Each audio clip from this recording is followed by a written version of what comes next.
Ya Rabbi bu merhume bizleri Rahman ve Rahim olan ismi şerifinle, rahmetinle, mağfiretinle, faziletinle, cemalinle müşeheyle.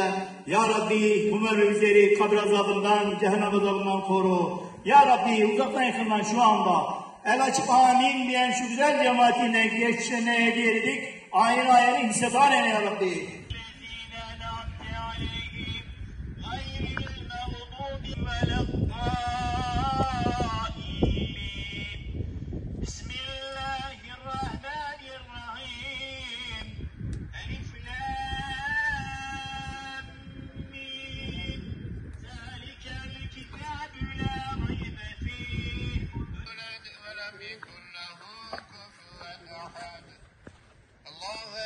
بسم الله الرحمن الرحيم